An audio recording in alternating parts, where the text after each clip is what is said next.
আসসালামু আলাইকুম।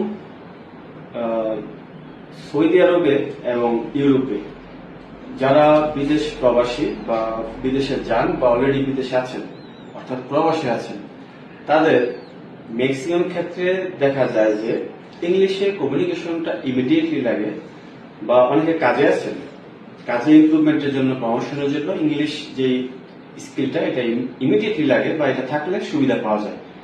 সেক্ষেত্রে আমি চিন্তা ভাবনা করলাম যে মাঝে মাঝে কিছু ইংলিশ ক্লাস নেই, এতে অনেকে শিখতে পারবেন, অনেকে তার ইংলিশটা ডেভেলপ করতে পারবেন। আমি ইনশাল্লাহ শুরু করতেছি একদম বেসিক থেকে, একদম মানে শুরু থেকে আর কি, যাকে বলে বিগিনার।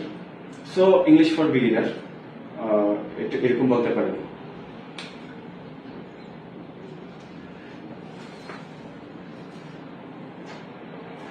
আই আই আমি,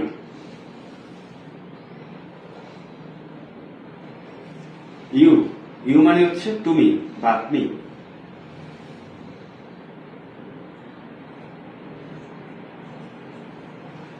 হি হি অর্থ হচ্ছে সে, এটা পুরুষবাচক, এ বিষয়ে পরে বলবো।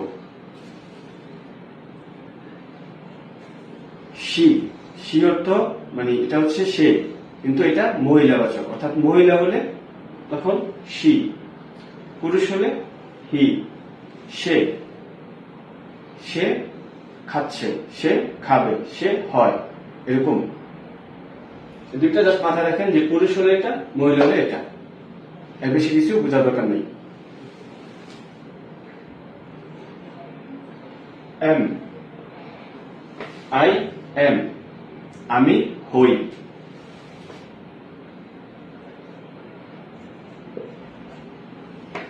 ইউ আর, তুমি হও বা আপনি হন বা আপনারা হন।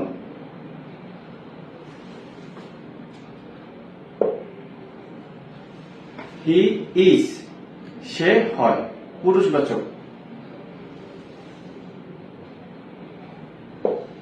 শি ইজ, সে হয়, অর্থাৎ কোন মহিলা হয়।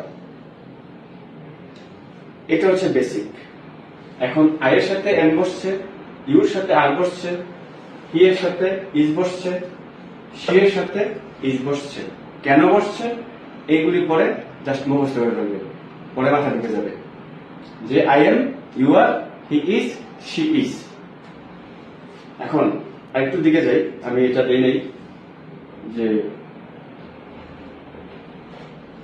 দে, তারা, সে একজন হলে হি বা শি, আর দে হবে বহুজন, অর্থাৎ অনেকে আছে তারা।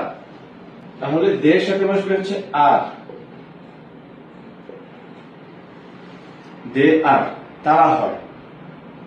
ইউর সাথে আর, দে এর সাথে আর। আরেকটা আছে কি উই, আমি হই, তাহলে আমরা কি হই না, আমরা বুঝাতে গেলে উই।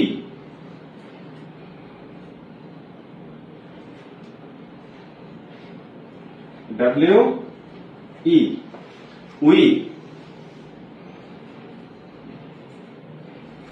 উই এর সাথে আর হবে, উই আর, আমরা হই।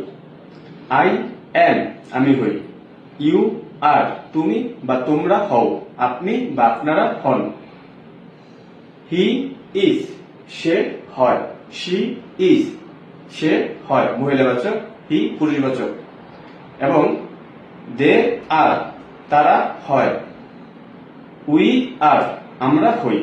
এই যে আর, এম, ইজ, আর, এই যে বিষয়গুলি মুখস্থ করে ফেলবেন যে কোনটার সাথে কোনটা বসতেছে।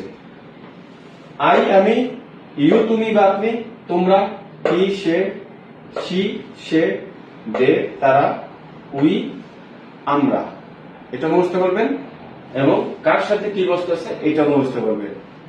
পরবর্তী ক্লাসে ইনশাআল্লাহ আমি আলোচনা করবো এরপরে বাক্য কিভাবে বড় করবেন, সেন্টেন্স।